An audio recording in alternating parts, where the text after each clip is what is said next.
Chapter 1, Silent Runway. The airbase lay under a pale, late afternoon sun, its heat shimmering over long stretches of concrete. From a distance, the runway looked endless, a ribbon of dull gray cutting through the flat expanse of the desert. There was a stillness in the air, not the peaceful kind, but the heavy kind, where everyone seemed to be holding their breath. At the far end, under the faint hum of the control tower's air conditioning fans, an F-16 sat motionless. It was a machine built for speed, for thunder, for tearing through the skies, but today, it looked more like a monument to failure. Its sleek, aerodynamic body still caught the light, but the sharp gleam was muted by a layer of fine dust. The canopy was closed, and the cockpit sat in silence, like the eyes of a great predator closed in exhaustion. A few yards away, two mechanics stood with their arms crossed, their oil-stained coveralls clinging to them from the heat. One kicked idly at the ground, sending up a small puff of sand. The other rubbed the back of his neck, eyes fixed on the lifeless aircraft. "Still nothing?" the first one asked, though his tone suggested he already knew the answer. "Nothing," came the reply, flat and certain. "We've tried everything, starter cycle, external power feed, manual prime. Dead as a brick." The conversation faded into silence. A warm gust of wind rolled across the runway, carrying with it the faint tang of jet fuel mixed with the metallic scent of overheated steel. Somewhere in the background, a distant C-130 rumbled into the air, its engines working hard against the weight it carried. The sound should have been a reminder of the airbase's strength, but today it only deepened the sense of contrast. The F-16 was supposed to take off 2 hours ago.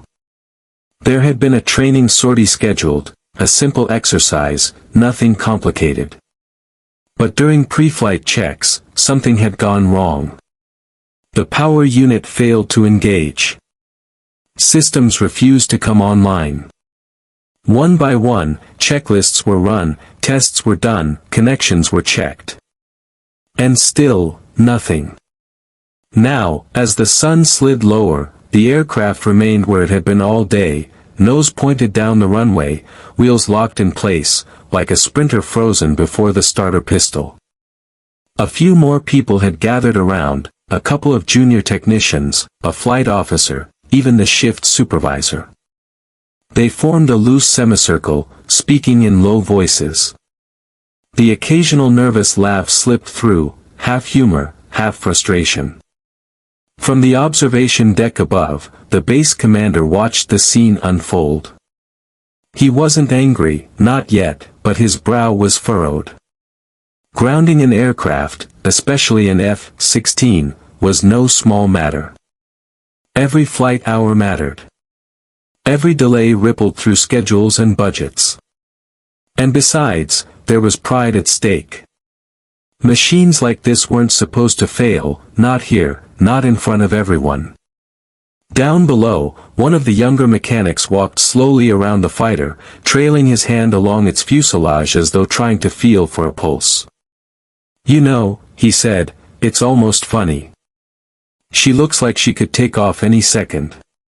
But inside," he shook his head. "Inside she's a corpse," the older mechanic finished for him. That word, corpse, seemed to hang in the air. Nobody argued with it. The desert light deepened, shifting from bright white to a gold that bled into copper. The shadows of the aircraft's wings stretched long across the runway, reaching toward the service vehicles parked nearby. Somewhere in the distance, a flag clinked softly against its pole in the breeze. It was the kind of moment that could swallow morale. Machines fail all the time, but this failure was public. It was visible. Every passing minute without a fix was another reminder that sometimes even the best-trained crews could be left helpless in front of a problem. The base was used to noise, jet turbines howling, ground crews shouting, tools clanging, but now, there was only quiet. Even the chatter of the gathered crew had died down. The F-16 sat there, an unmoving centerpiece to an unsolvable puzzle. The youngest of the techs broke the silence. "We're going to have to tow her back, aren't we?" The supervisor hesitated. "Maybe. But not yet." His voice was careful, like someone holding on to the last scrap of hope. "Let's give it a bit more time." Nobody asked why. They all knew the real reason, because once they towed her back, it meant defeat. It meant paperwork, reports, explanations. It meant a blemish on the spotless reputation of their squadron. The first mechanic sighed and glanced at his watch. "Even if by some miracle she starts now, the sortie's gone. We've missed the slot." No one replied. In that moment, the F-16 almost seemed to be aware of the eyes on it, the quiet weight of judgment. The jet was designed to scream through the sky at Mach 2, to pull tight turns at crushing G-forces. And yet here it was, a prisoner of stillness. The sun dipped lower, and the air cooled just enough for the crew to unzip their collars. Long shadows stretched farther. Somewhere far down the tarmac, the orange flash of a welding torch flared for a few seconds, then vanished. A long, slow sigh of wind moved across the base. It rattled a loose sheet of metal against a hangar wall and made the runway lights hum faintly. The F-16 didn't move, didn't respond, didn't give a single sign of life. To an outsider, it might have looked like just another quiet evening at the base. But to those standing there, it was the uncomfortable pause before the inevitable admission: today, they had been beaten by a machine. None of them knew that the silence was about to be broken, not by luck, not by standard procedure, but by the arrival of someone they had almost forgotten could make a difference. For now, though, the F-16 sat under the golden copper sky, and the runway belonged to stillness. Chapter 2, Whispers of Hopelessness. The first mechanic leaned against a toolbox, his arms crossed, watching the heat rise in faint, wavering columns from the aircraft's metal skin. Sweat beaded along his hairline, rolling down to his jaw. He glanced at the second mechanic, who was squatting by the main landing gear, idly tightening a bolt that didn't need tightening. "You know what I think," the first one murmured, tilting his head toward the jet. "She's done. Something deep's gone wrong. We're wasting daylight." The second mechanic smirked, his voice low but sharp. "She's more than done, she's history. If this bird gets off the ground today, I'll eat my wrench." The words carried just far enough for a couple of nearby crew members to catch them. One of them snorted. Another shook his head slowly, like a man who had already accepted defeat. It wasn't loud talk, it wasn't supposed to be. On an airbase, morale was a delicate thing. No one wanted the officers hearing open defeatism. But the whispers slipped out, curling between the crew like the warm air curling over the tarmac. They carried a quiet poison. The supervisor stood a few paces away, pretending not to hear. He kept his gaze fixed on a clipboard, flipping pages as though searching for some hidden answer in the paperwork. But his stiff shoulders betrayed him. He'd heard. One of the younger techs came jogging over from the hangar, wiping his hands on a rag. "Got the auxiliary unit hooked up again," he said. Same result. Dead panel. No diagnostics. She's not even trying to talk to us. The supervisor let out a slow breath. "All right. Disconnected. No point frying the circuits." His tone was calm, but it had the flatness of a man who was beginning to surrender. The two mechanics by the landing gear exchanged a look. No words were needed. This was going nowhere. A faint breeze swept across the runway, tugging at their caps. Somewhere above, a gull screeched, a strange sound for this inland base, and circled lazily in the fading light. The bird's cry only seemed to highlight the emptiness of the moment. The younger mechanic shifted his weight, his voice dropping to a conspiratorial whisper. "Mark my words, they'll tow her back before sundown." His partner chuckled under his breath, shaking his head. "Bet you $20 they won't even try again today. She's going into the hangar, and she's staying there till next week." Nearby, a couple of crew members overheard the bet and grinned. One mimed taking out a wallet. Jokes, small as they were, felt like a defense against frustration. The F-16 remained still, indifferent to the predictions and wagers. Its canopy caught the low sun and flashed a brief glint, almost like a wink, but no one noticed. The whispers continued in little bursts. Someone muttered about the age of the jet. Another brought up the last time a similar fault had grounded a plane for weeks. One of the younger crewmen claimed it was a sign the squadron was cursed this month, and the others half laughed, half agreed. All the while, the supervisor kept flipping the pages of his clipboard.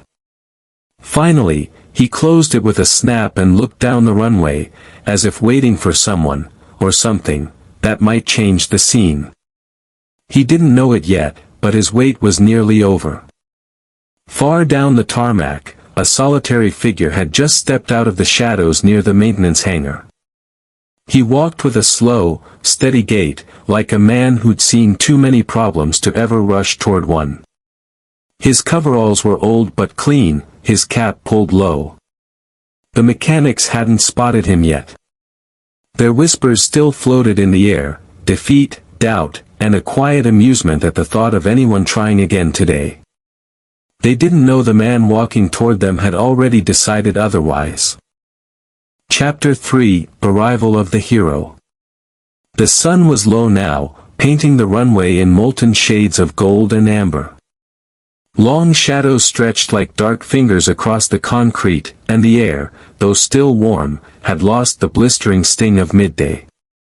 The crew's attention remained fixed on the silent F-16, on their supervisor's clipboard, and on the quiet bets being made about how long it would take before someone ordered the tow truck. No one noticed him at first. At the far edge of the tarmac, near the yawning mouth of a maintenance hangar, a figure emerged. He walked slowly, without hurry, his boots clicking in a deliberate rhythm that seemed to cut through the background hum of the bass. There was no swagger, no flash, just a kind of steady presence that drew the eye without asking for it. His coveralls were older than the ones most crewmen wore, faded from deep navy to a muted blue-gray, with the edges frayed where fabric had rubbed against sharp metal and hot engine casings over the years. His cap was pulled low, shadowing his face, but the squared shoulders and straight spine spoke of someone who had carried responsibility heavier than any toolbox. As he came closer, the sound of his steps reached the crew, a faint, steady tap, tap, tap that pulled a few heads up from the ground. The younger mechanic nudged his partner. "Who's that?" The older one squinted, then let out a short, almost amused breath. "You're kidding me. That's Harris." The name rippled quietly through the small crowd, passed in half whispers. Master Sergeant Harris. Retired 5 years now, but the kind of man whose reputation didn't fade. He'd been there through the worst of the deployment years, the kind of maintenance chief who could coax life out of an engine everyone else had written off. The stories about him were part legend, part fact, like the time he replaced a failed turbine under combat conditions, or the day he'd personally rewired a radar array after a lightning strike, all before the pilot had finished his coffee. Some swore he could hear a plane's problems before even opening a panel. Others joked that aircraft worked better just because they were afraid of disappointing him. Harris wasn't laughing now. He wasn't frowning either, just studying the F-16 the way a doctor studies an unconscious patient, eyes tracing every line of the fuselage as though each one might hold a clue. The supervisor stepped forward, uncertain. Didn't know you were on base, Harris. Harris gave a single nod. Just visiting. Then I heard we had a bird down. His voice was deep, worn like sanded wood, each word deliberate. The younger mechanic smirked quietly to his partner. Great, the legend's here to watch us fail. Harris's gaze flicked to him, not sharp, not angry, but steady enough to silence whatever joke was about to follow. Then, without another word, Harris walked right past them toward the jet. He stopped a foot from the nose, tilting his head slightly as though listening to something no one else could hear. The light caught the side of his face now, weathered skin, faint scars, the mark of a man who'd spent more time in sun and wind than in any office. The whispers started again, low and skeptical. What's he going to do? Probably just poke around, say it's hopeless. He's alone. No tools, no crew. He's just here for show. Harris didn't seem to notice, or maybe he simply didn't care. He walked along the length of the fuselage, trailing his fingers lightly against the cool metal. At the tail, he paused, crouched, and looked underneath.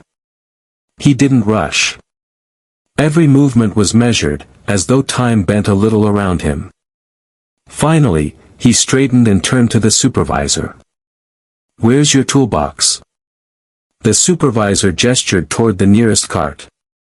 Harris walked over, picked up a wrench, and weighed it in his hand. Satisfied, he moved to the access panel near the wing root and began loosening bolts. The crowd edged closer. Nobody stopped him, but nobody offered help either. Sir, we've already tried, one of the techs began.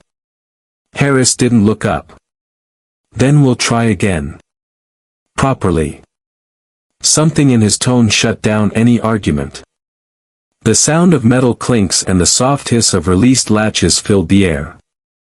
Harris worked with calm precision, each motion confident, unhurried. He didn't flip through manuals, didn't ask for readouts. He seemed to know exactly where to look.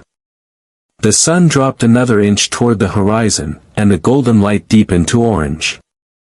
The smell of warm metal and faint oil drifted from the open panel. From somewhere behind him, the older mechanic murmured to the younger, "Watch. He's about to make us all look like rookies."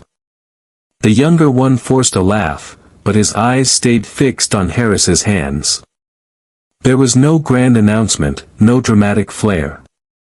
Harris simply kept working, tightening here, loosening there, adjusting a cable, checking a connector. It was the quiet, methodical work of someone who understood not just the machine, but its moods. And yet, under that quiet, there was a strange current in the air, as if everyone could feel that something was shifting, that the stillness which had held the runway all day might finally be about to break. When Harris finally straightened, wiping his hands on a rag, the whispers died down.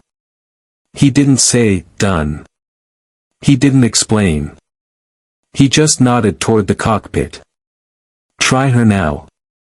No one moved at first, surprised by the simplicity of it.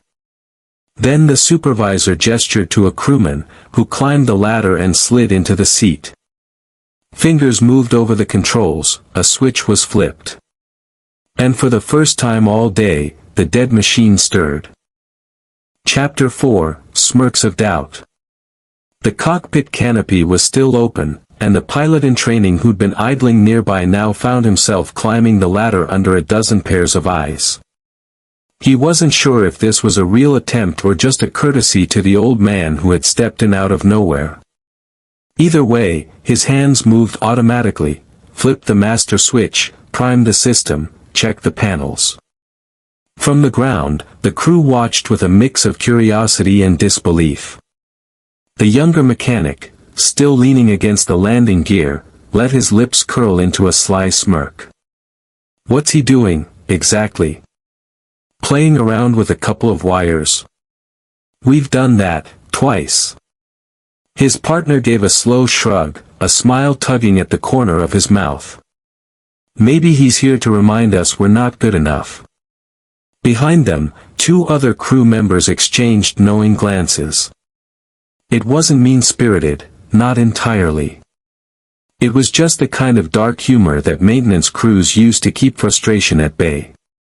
The unspoken consensus was clear: no matter how much of a legend Harris had been in his day, this was a modern jet with modern problems. Nostalgia didn't fix avionics. The pilot's voice floated down from the cockpit. Systems are still dark. A ripple of murmurs passed through the group.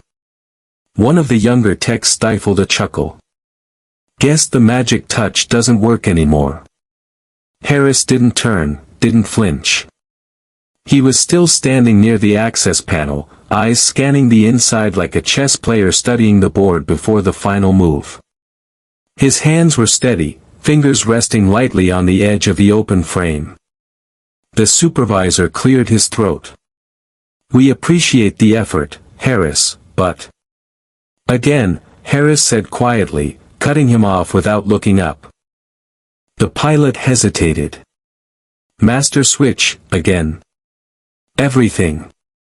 Like it's the first time." There was a pause, and then the sound of switches clicking in the cockpit. The canopy glass caught the last light of the day, throwing a faint glare that made the pilot's movements appear as silhouettes. The younger mechanic let out a soft laugh, shaking his head. "We're running circles. Next he'll tell us to tap it with a hammer for luck." His partner grinned. "Or whisper sweet nothings into the intake." A couple of the crew chuckled under their breath, but not everyone joined in this time.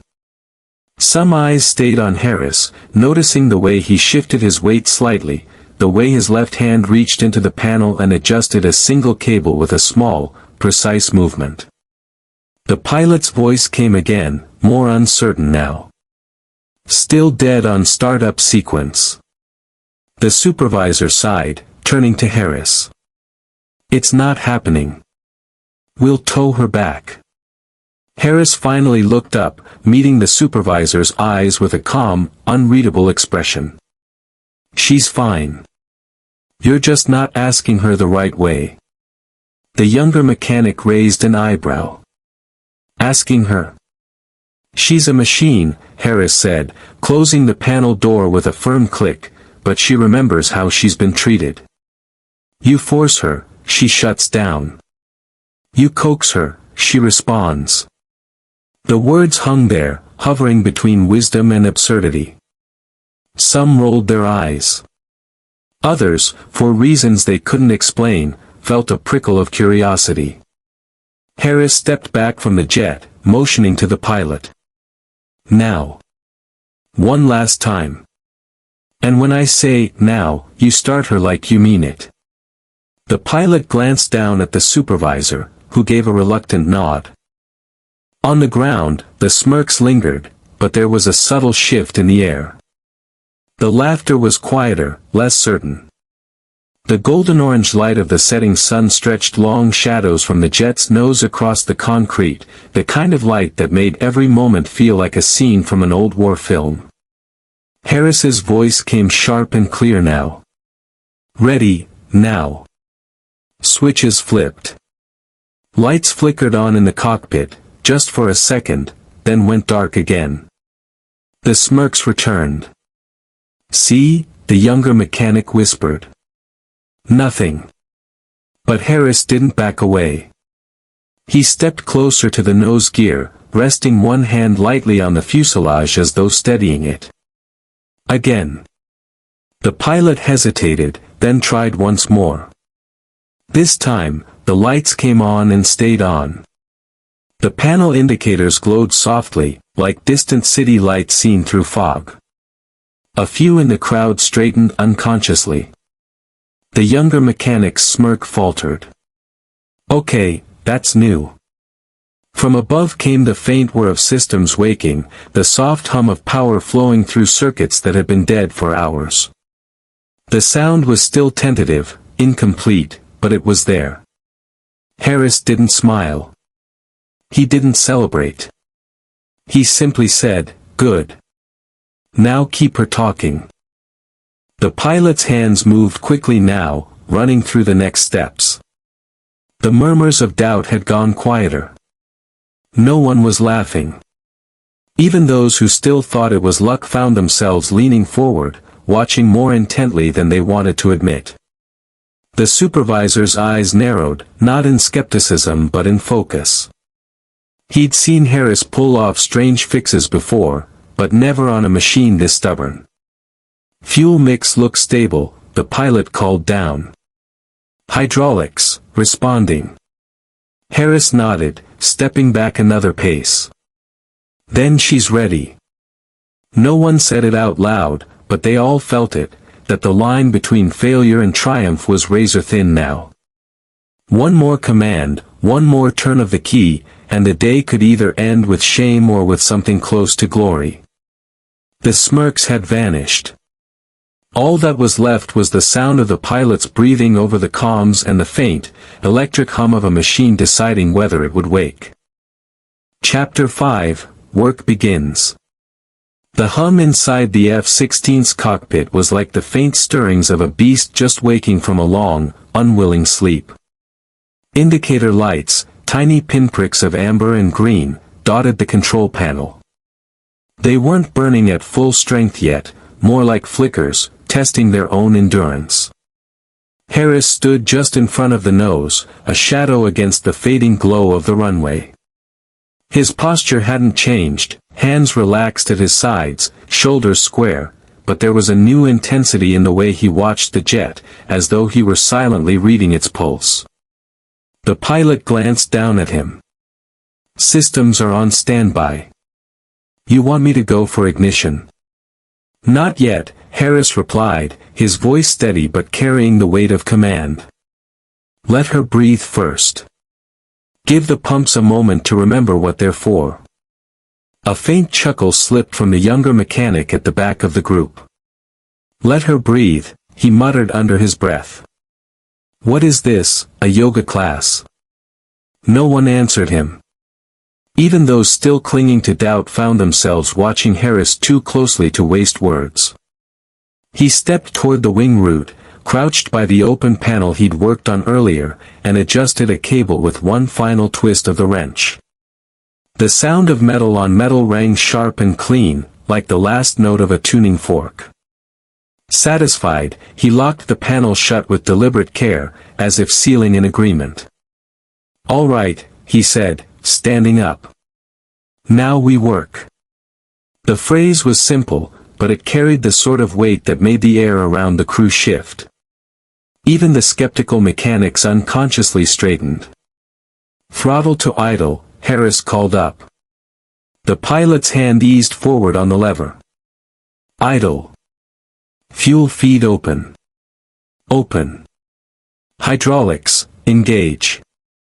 A muted hiss echoed from deep inside the fuselage as the hydraulic lines filled, pressure building. The landing gear gave a subtle shiver, like an animal stretching its legs. "Good," Harris said softly, almost to himself. The crew was silent now, the banter gone. Boots scuffed against concrete as a few edged closer, drawn in without realizing it. The sun was almost gone, painting the horizon in deep orange and purple. The runway lights flickered to life, a row of cold blue beacons stretching into the distance. Harris tilted his head toward the cockpit. "Starter sequence. But don't force her, let the first spin settle before you feed ignition." The pilot nodded, fingers moving to the switches. A deep, rolling whine began from somewhere inside the jet's belly, the starter turbine spooling up, climbing in pitch. It was a sound the crew had heard thousands of times before, but tonight it felt different, like a hesitant first note of a song that might never be finished. The younger mechanic folded his arms, as if bracing for disappointment. His partner said nothing, but his eyes didn't leave the jet. The whine leveled out. Harris waited a beat, then said, "Ignition." A switch clicked. A burst of compressed air and fuel met inside the engine, and for a fraction of a second there was only silence, like the machine was deciding whether to accept the invitation. Then came the cough. It wasn't the clean roar of a healthy start, more of a ragged gasp, followed by a shudder that traveled the length of the fuselage. The engine sputtered, threatening to die again. "Hold her," Harris ordered quickly. The pilot kept his hand firm on the throttle, eyes darting over the gauges. The RPM wavered dangerously low. Harris stepped closer, his gaze fixed on the exhaust. Steady, steady. The cough became a growl. The growl deepened into a rumble. The crew felt the vibration under their boots now, a low, thrumming heartbeat that grew stronger with each passing second. "Fuel mix, now," Harris called. The pilot adjusted the lever. The rumble steadied. The RPM climbed. "That's it," Harris said, his voice quieter but edged with satisfaction. The exhaust note sharpened, the air behind the jet shimmering with heat. Lights in the cockpit burned brighter, no longer tentative. The systems, dormant all day, were fully awake now. The younger mechanic's mouth hung open slightly, the smirk long gone.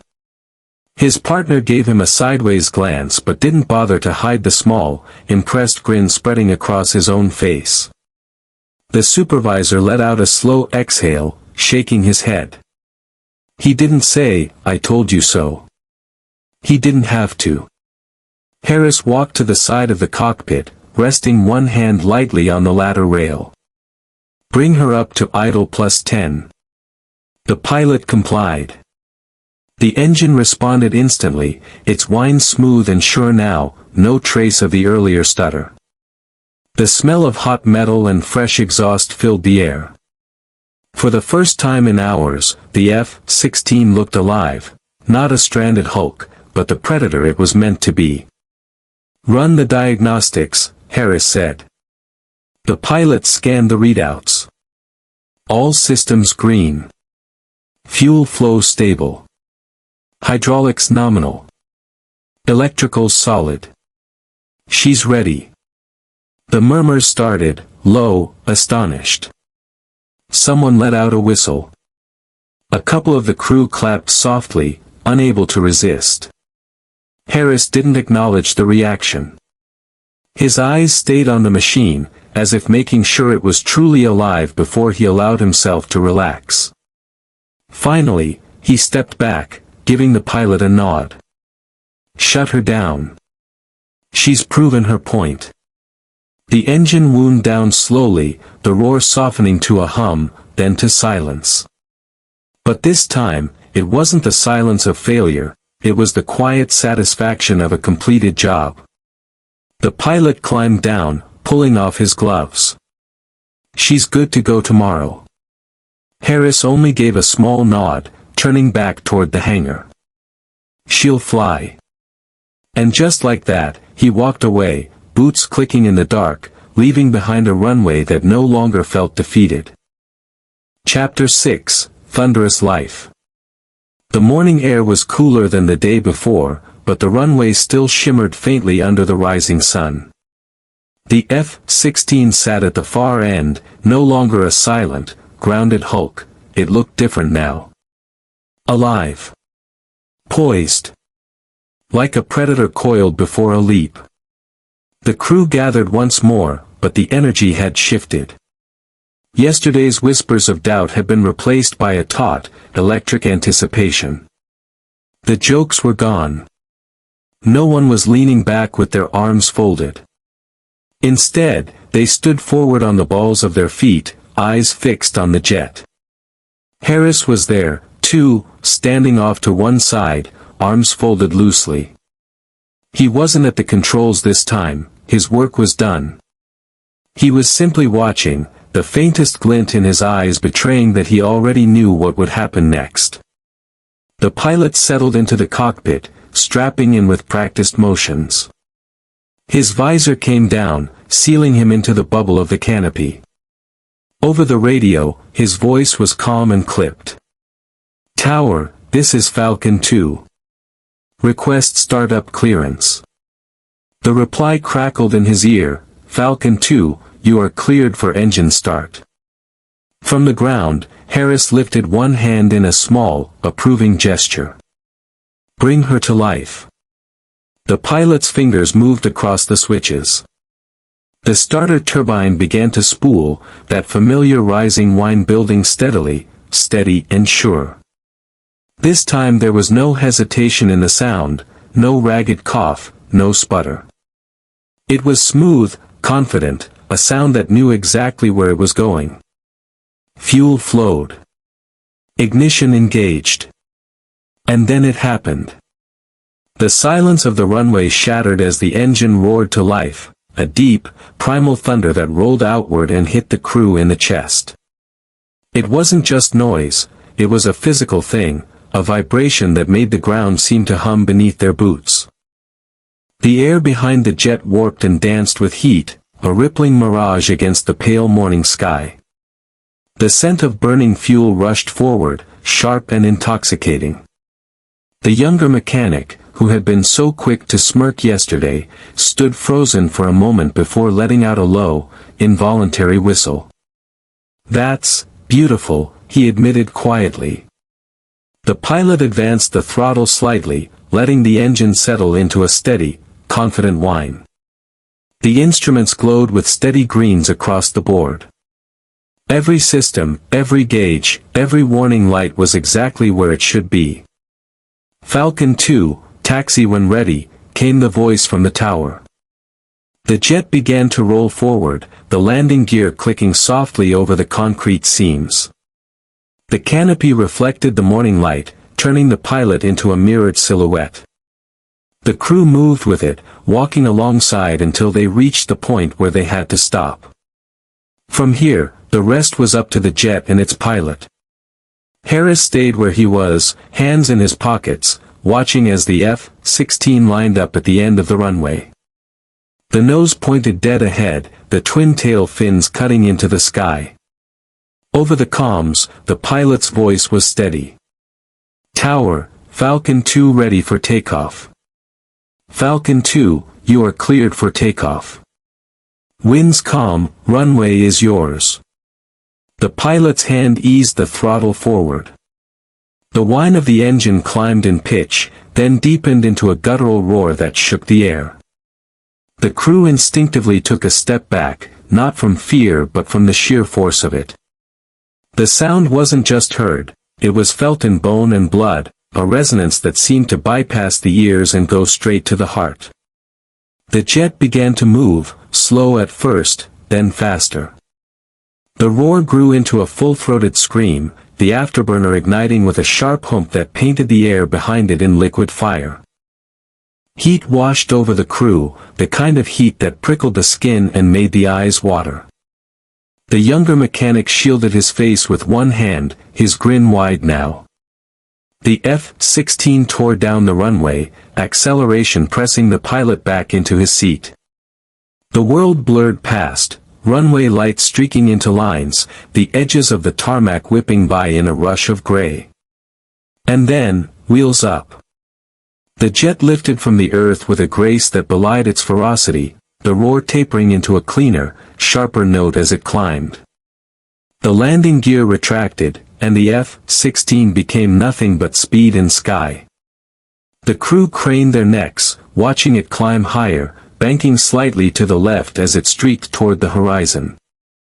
In seconds, it was little more than a silver dart against the blue, its afterburner glow fading in the daylight.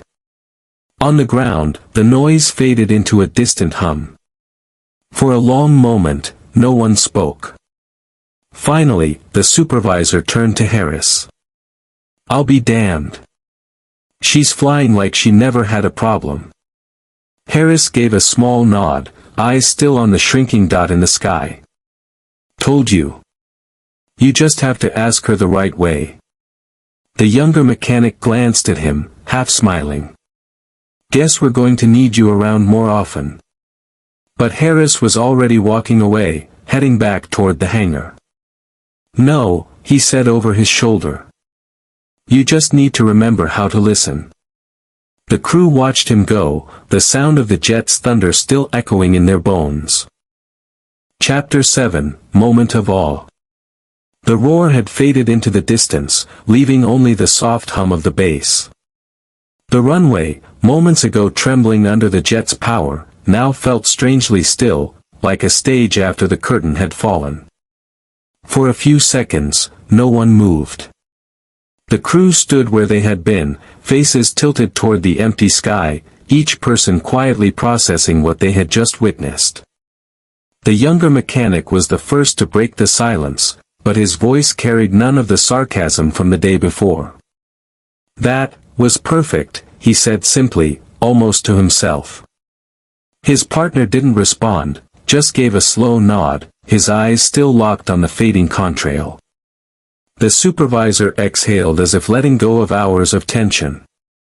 "Flawless climb," he muttered, flipping open his logbook and scribbling a note, though his pen slowed more than once as his gaze drifted skyward again. Harris remained at the edge of the tarmac, his back to the group. From a distance, he looked like part of the scenery, just another fixture of the base, unmoving and sure. But his eyes tracked the jet until it was no more than a speck above the horizon. The crew began to gather their gear, their movements deliberate, almost reverent. No one spoke of yesterday's doubts, the unspoken understanding between them made words unnecessary.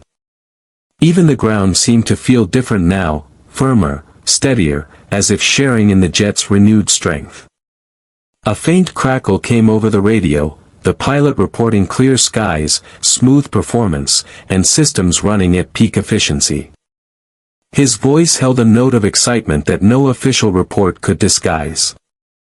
The message confirmed what everyone already knew: they hadn't just repaired an aircraft, they had restored its spirit.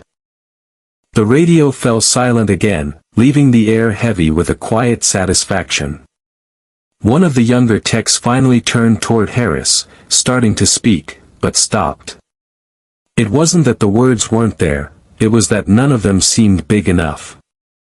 "How do you thank someone for turning a loss into a triumph? For reminding a team of its own capability without ever saying it outright?" Harris didn't turn around. Instead, he began walking toward the hangar with that same steady pace he had the day before. The sound of his boots was soft against the concrete, but it carried, pulling every eye toward him. There was no grand farewell, no wave or salute, just the certainty that his job was done. The younger mechanic watched him go, a question lingering on his lips. He didn't ask it. Some answers were better left in the way things felt rather than in the way they were explained. The contrail overhead stretched thin against the morning blue until it dissolved completely. The crew looked up one last time before turning back to their workstations. Tasks resumed, tools were stowed, checklists updated, but the pace was different now. Faster, sharper. As if the jet's takeoff had ignited something in them as well. The supervisor closed his logbook and tucked it under his arm. He glanced once more toward the hangar, a faint smile pulling at the corner of his mouth. Then he called the team together, his voice carrying an authority matched only by the renewed pride in their work. "Let's keep her ready," he said simply. Heads nodded all around. Above them, the sky was empty, but it no longer felt distant. It felt like something they were a part of again. And somewhere inside that hangar, Harris had already disappeared into the shadows, just another legend waiting for the next moment he'd be needed. Chapter 8, The Secret of True Power. The F-16 landed just after midday, the sun high in the sky an unbroken canvas of blue. From the ground, the crew watched as the jet touched down with precision, tires kissing the runway in a clean, confident roll. The pilot taxied smoothly, slowing until the engine's whine softened to a steady hum. As the aircraft came to a stop, the canopy lifted. The pilot climbed down, pulling off his helmet with a grin that needed no explanation. "She's flawless," he announced, voice still humming with adrenaline. Every system responded perfectly. Felt like she wanted to fly. The crew absorbed his words in silence, but the pride was there, in the way shoulders straightened, in the faint smiles passed between them, in the way no one looked at the ground anymore. Yesterday's uncertainty had been burned away in the heat of that engine's roar. The supervisor was the first to speak. Get her cleaned up and checked over for the next flight. No sense letting her sit too long. His tone was brisk, but beneath it was something warmer. As the team moved into action, Harris stood a little apart from the commotion. He wasn't watching the pilot or the supervisor. He was looking at the aircraft itself, his eyes tracing the lines of the fuselage, the shimmer of heat still rising from the exhaust. There was no gloating in his expression, just quiet satisfaction, as if the result had never been in doubt. The younger mechanic, emboldened now, approached him. I have to ask, he said. Yesterday, everyone tried, nothing worked. You show up, touch a few wires, and she's flying again. How? Harris didn't answer right away. He kept his gaze on the jet for a long moment before speaking. You all were working on the problem. I was working on the machine. The mechanic frowned slightly. Aren't those the same thing? No, Harris said, his tone patient. A problem is what you see on the surface, dead power, bad start, faulty reading. But the machine is more than the symptom. Every part, every wire, every bolt has a history. You have to listen to that history.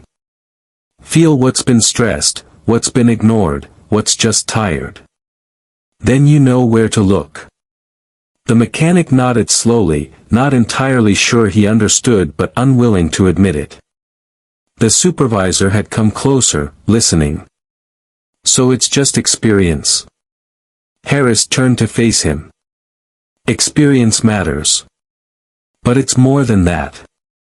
It's respect. You don't force a machine like this to work, you convince it.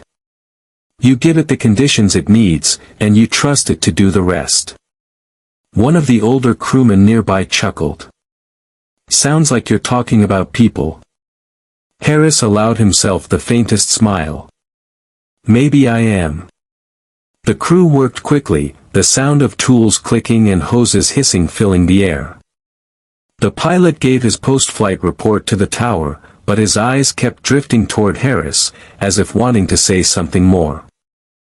When the inspection was complete and the jet was rolled back toward the hangar, the team gathered loosely, waiting for the next assignment. Harris looked at them, at the grease-stained coveralls, the tired but alert faces, the mixture of veterans and newcomers, and decided it was time to leave them with more than just a fixed aircraft. You've all got skill, he began, speaking loud enough for everyone to hear. You know the manuals, the tools, the systems. But don't forget, the machine isn't just a set of parts. It's a story you step into every time you work on it. If you treat it like a stubborn problem, you'll miss the answer. If you treat it like something worth understanding, it'll tell you where the answer is. The younger mechanic raised an eyebrow. And if it doesn't? Then you listen harder, Harris said simply. Patience is part of the work. Rushing isn't fixing, it's gambling. There was a murmur of agreement among the older crew, and even the younger ones were thoughtful. Harris glanced once more toward the jet. That bird didn't fly today because I'm some miracle worker. She flew because she was ready, and I gave her a chance to show it. That's the secret. The supervisor crossed his arms. Experience, skill, and courage, right? Harris met his gaze. Exactly. Courage to trust what you know. Courage to try one more time when everyone says it's over. The words hung in the air, sinking in deeper than anyone would admit in the moment. With that, Harris gave a short nod to the group and started toward the gate. His stride was as steady as it had been when he first appeared on the runway, unhurried, unshaken, as though he carried his own weather. The younger mechanic called after him. "Will we see you again?" Harris didn't stop walking. "You won't need to," he said over his shoulder. "You've already got what I've got. Just remember to use it." The crew watched him go until he was nothing but a silhouette against the bright wash of the afternoon sun. Then, slowly, they turned back to their work, carrying with them not just the memory of a fixed jet, but the lesson left behind. Above them, the sky was quiet, but it seemed somehow closer, like the next takeoff was already waiting for them.